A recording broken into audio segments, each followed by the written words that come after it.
I know Israeli Jews who believe that Israel should annex the West Bank and eliminate the possibility of a future Palestinian state. I also know Palestinians who believe that the goal of destroying Israel should never be abandoned. Imagine how different things could be if the loudest voices were instead those that were willing to acknowledge that reality is complex and nuanced. Hello and welcome to Simply Complicated, a thoughtful channel about Israel and Israel Palestine. What makes Simply Complicated unique is its mission to inject more nuance and complexity into a space where it is sorely lacking. If somebody tells you that they have the monopoly on truth, it's likely that not only are they wrong, but that they're probably part of the problem. Please like and share this video and subscribe to the channel. Please help me change how we have conversations, one person at a time. Today, I'd like to share with you a piece that I wrote for the Simply Complicated Substack. Go and check it out. One Palestinian has a solution to the conflict, but you may not like it. A few years ago, I was touring Jerusalem's Old City with a group of American senior citizens. It was mid-afternoon, and I could see that some of the members of the group were tired and would appreciate finding a place to sit down and rest. I led them into Souk al-Katanin, a 14th century cotton traders' market built by the Mamluks, who had expelled the Crusaders from the Holy Land several centuries earlier. Today, few cotton traders remain in the small shops, which now mostly sell shawls, headscarves, items used for Islamic ritual and prayer, and brightly coloured candies. The wide but dimly lit market street is still an impressive sight, and the excitement of entering it is heightened by the opportunity at its far end to gaze up a set of steps and through an imposing gateway onto the Al-Aqsa complex, the Temple Mount, and catch a glimpse of the Dome of the Rock's gold-plated roof. My travellers excitedly took photographs as local Palestinian Muslims ascended and descended the steps, entering and exiting the holy compound. As non-Muslims, this was as close as my travellers could get. Instead, I took them a few steps back along the market street to sit and drink coffee at Abu Musa. Abu Musa's coffee shop, thankfully, looks nothing like a typical Starbucks. His freshly brewed Arabic coffee or mint tea is prepared inside a cramped niche just off the street, and those who come to drink sit on small stools on either side of the cobbled street as locals walk by. A short distance from where Abu Musa prepares the coffee is an opening leading to an indoor space large enough for 15 to 20 people or so to sit.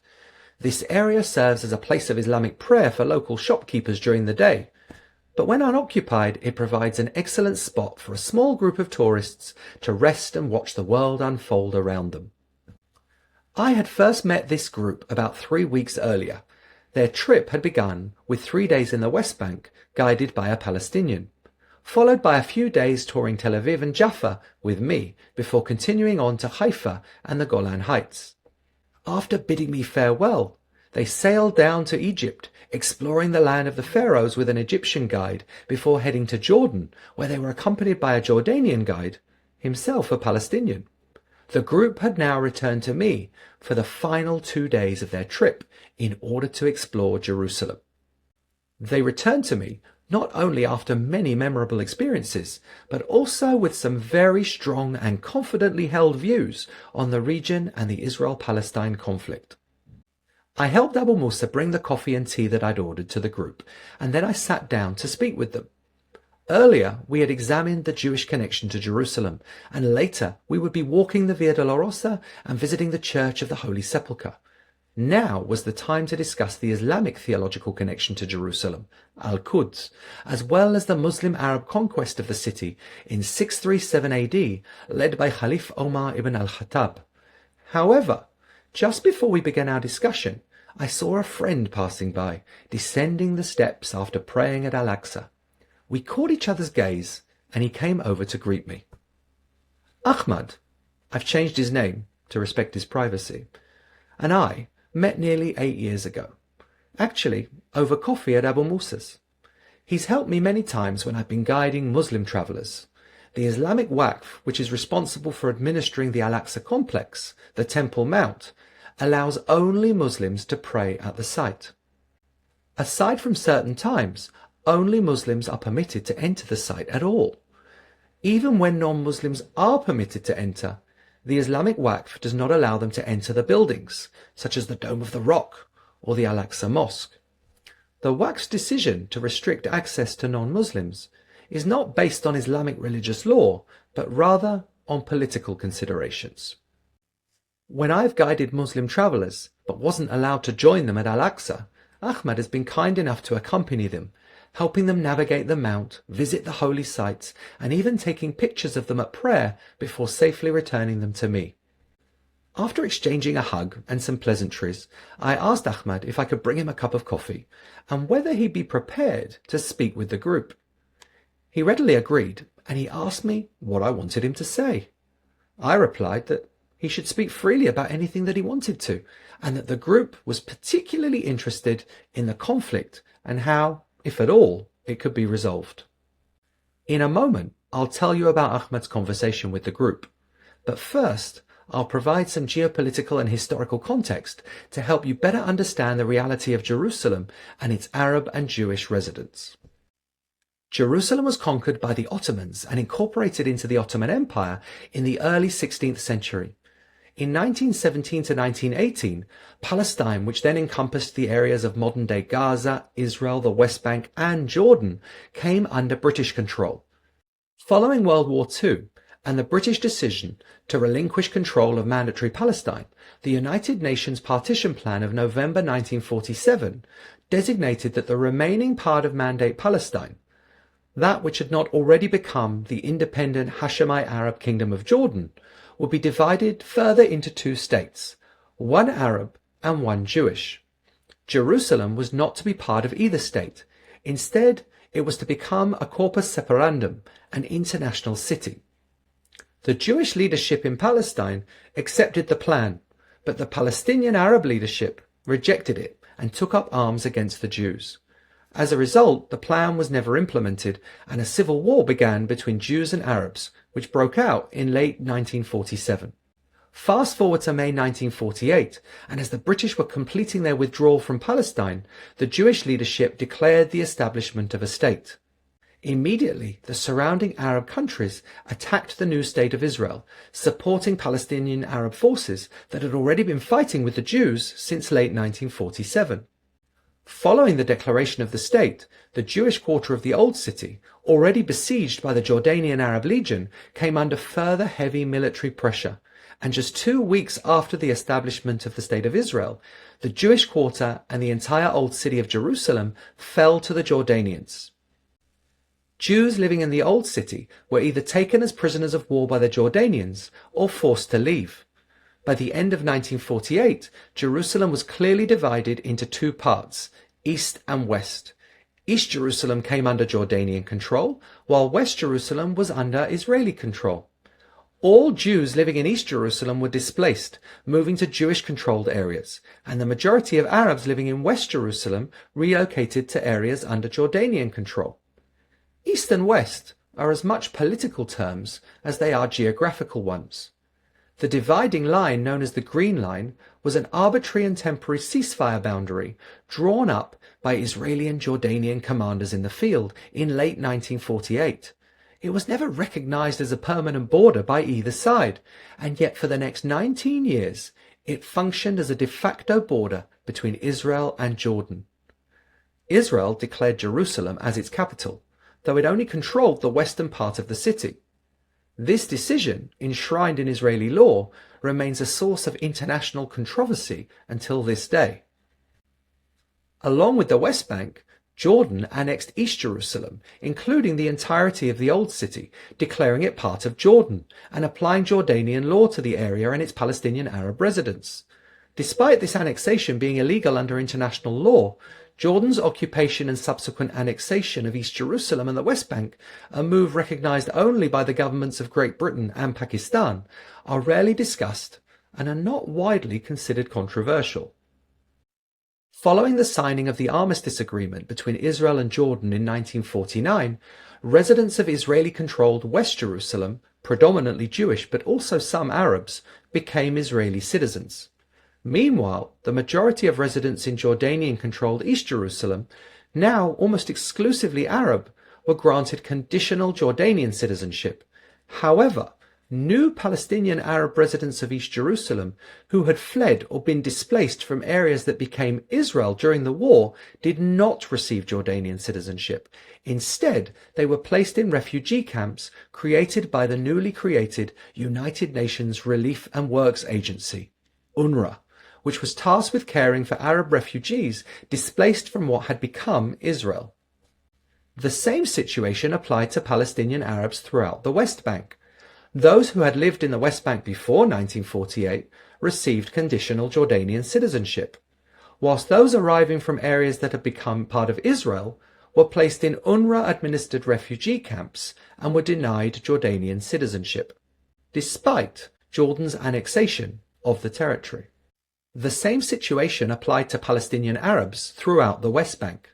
Those who had lived in the West Bank before 1948 received conditional Jordanian citizenship, while those arriving from areas that had become part of Israel were placed in UNRWA-administered refugee camps and were denied Jordanian citizenship, despite Jordan's annexation of the territory.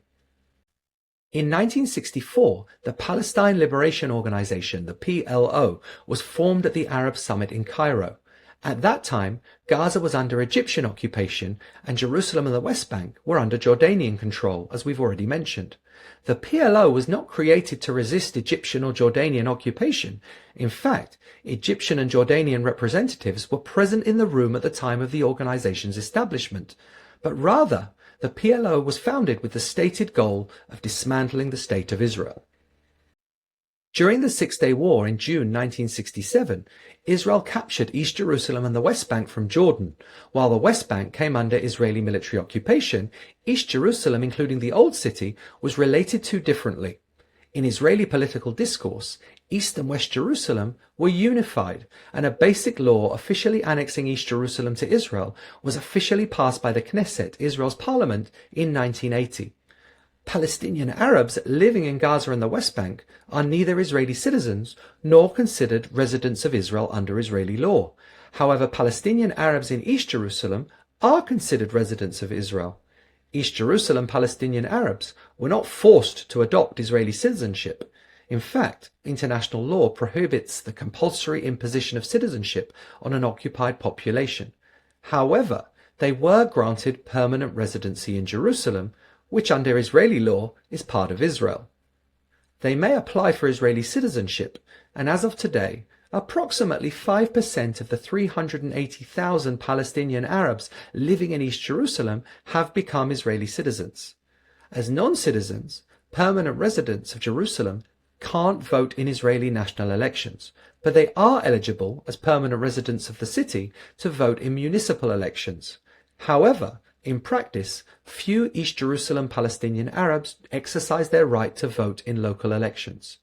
Within Palestinian society, participation in these elections would be seen as a form of normalization with what is widely viewed as an illegal occupying power. And those who intend to vote or run for office are often threatened from within the community. This lack of electoral participation contributes to the lack of political accountability towards East Jerusalem's Arab residents and does little to address the societal and economic inequalities between different parts of the city and different segments of the population.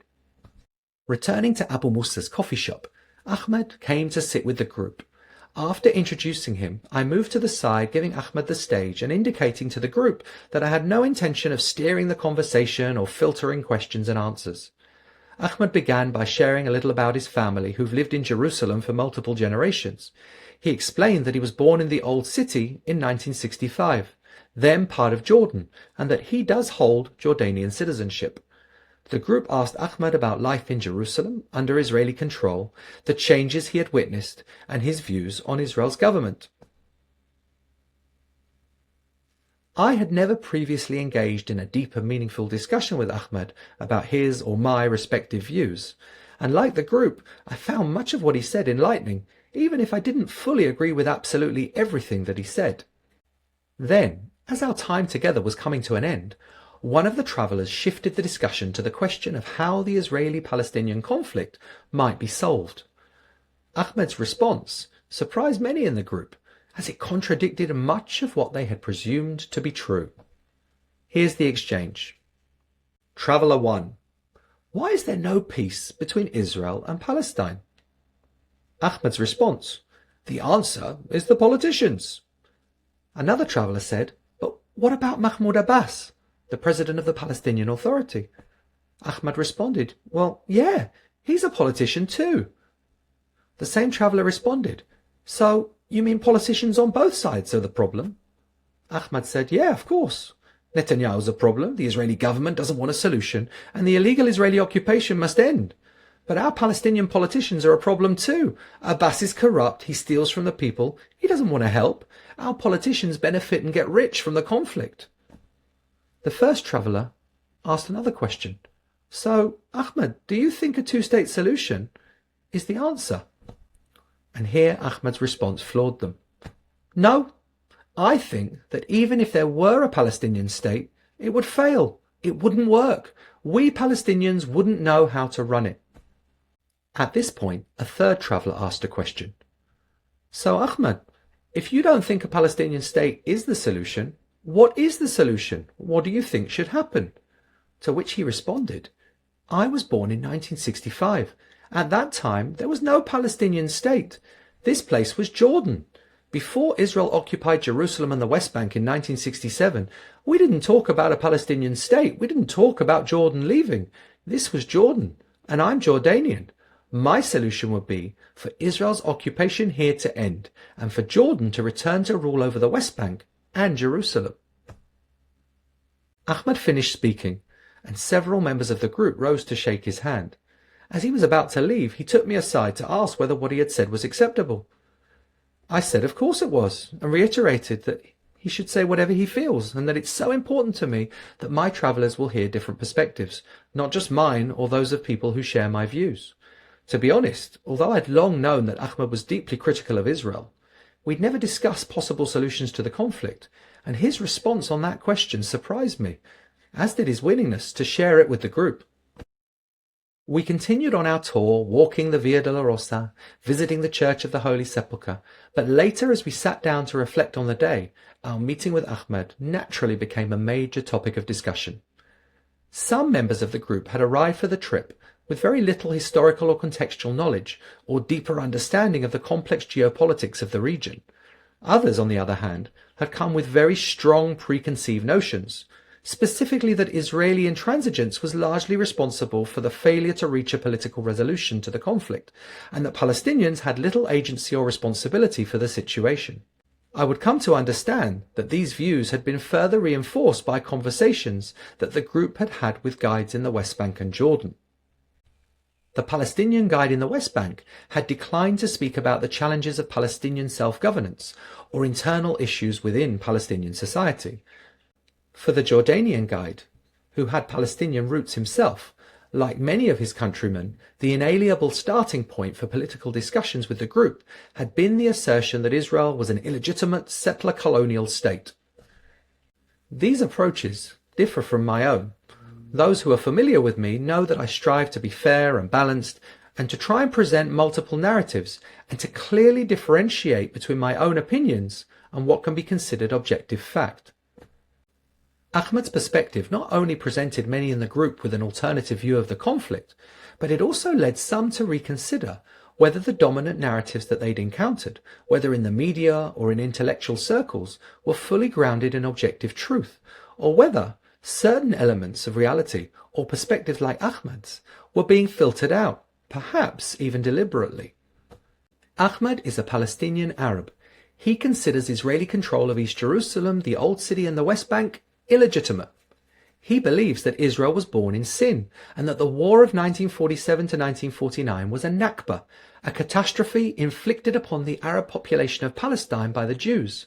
And yet, Ahmad expressed a view, rarely stated openly by Palestinian Arabs, one that's more commonly associated with the Israeli right than with those who define themselves as pro-Palestinian, that unlike the Jews of British Mandate Palestine, the Palestinian Arabs had not sought an independent Palestinian Arab state. Ahmed had clearly articulated the argument that prior to 1967, the Arabs of East Jerusalem and the West Bank had not sought an end to Jordanian rule over them, even as they aspired to dismantle the Jewish state to the west. On the one hand, Ahmed's description of Israel's birth as illegitimate placed him ideologically in the same camp as Israel's most vociferous opponents. On the other hand, his belief that an independent Palestinian state is neither necessary nor advisable, having intimated at a lack of significant social, national or religious differences between Palestinian Arabs and Jordanian Arabs, aligns with some of the more extreme pro-Israel positions, which assert that there is no such thing as a distinct Palestinian national identity. Now please understand, very important, I am not sharing this story with you in order to persuade you to adopt Ahmad's perspective or any other. I know Arab citizens of Israel who define themselves as Palestinian and advocate for a peaceful binational state of Arabs and Jews. I know Israeli Jews who believe that Israel should annex the West Bank and eliminate the possibility of a future Palestinian state. I know East Jerusalem Palestinian Arabs who would prefer to live under Israeli sovereignty even if a Palestinian state were to be established in the West Bank and East Jerusalem. I know both Israeli Jews and Palestinian Arabs who believe that some form of a two-state solution is ultimately the only way to ensure security and national rights for both peoples. I also know Palestinians who believe that the goal of destroying Israel should never be abandoned. I know people who blame Israel for everything. And I know people who blame the Palestinians for everything. Dialogue and progress are only possible when we're prepared to listen to a multitude of different perspectives, especially those that we disagree with, or those that make us feel uncomfortable. I'm not sharing this story with you to convince you to adopt a particular narrative. My goal is to highlight that people's identities are complex and that reality is indeed complicated. Failing to acknowledge and embrace the complexity, opting instead for an oversimplified understanding of the world, is dangerous. As I write this, hundreds, if not thousands of Gazans have been bravely demonstrating against Hamas in the Strip, and yet few of those around the world who've marched in pro-Palestinian and anti-Israel demonstrations over the past year and a half stand in solidarity with those Gazans. Few are writing supportive comments online, and very few question why their favourite Gazan vlogger has continued to speak against Israel again and again, while failing to acknowledge the existence of any protests by ordinary Gazans against Hamas rule. I have little doubt that most of those people risking their lives in Gaza to protest against Hamas, at the same time also harbour deep anger against Israel. And yet, those who claim to stand for Palestinians are not amplifying these Palestinian voices on campuses or in the streets. Why not? I suggest it's because in a world where everything is framed as a zero-sum game, where Hamas opposes Israel, amplifying the voices of Palestinians who oppose Hamas must, in some way, be tantamount to supporting Israel. In a world where identities are viewed as one-dimensional and complexity is pushed aside in favour of banal slogans and oversimplified narratives, such a macabre and absurd paradigm actually appears to make sense. And the biggest losers are those Palestinians who seek a different reality. It should be noted that the disease of binary thinking, this insistence on oversimplifying complex issues, is far from limited to the subject of Palestine. You can be certain that the overwhelming majority of those Israelis who are at this moment protesting against their own government and demanding that hostage negotiations be prioritized over military objectives also oppose Hamas and also want to see Hamas removed from power. And yet the Israeli far right seems to view these protesters as unpatriotic traitors, whilst many of the global anti-Israel far left cite these protests as further proof of Israel's total illegitimacy. Neither position is true, and both are dangerous, fanning the flames of intransigence and extremism. Imagine how different things could be if the loudest voices were instead those that were willing to acknowledge that reality is complex and nuanced, and that people are complicated. Do you know someone who blindly accepts information that aligns with their worldview and outright rejects anything that challenges their beliefs? Then please share this video with them. Encourage them to think about it. Encourage them to write something in the comments. Encourage them to engage in thoughtful discussion. And thank you for joining me. And don't forget to like and share this video and to subscribe to the channel. Until next time, keep it simply complicated.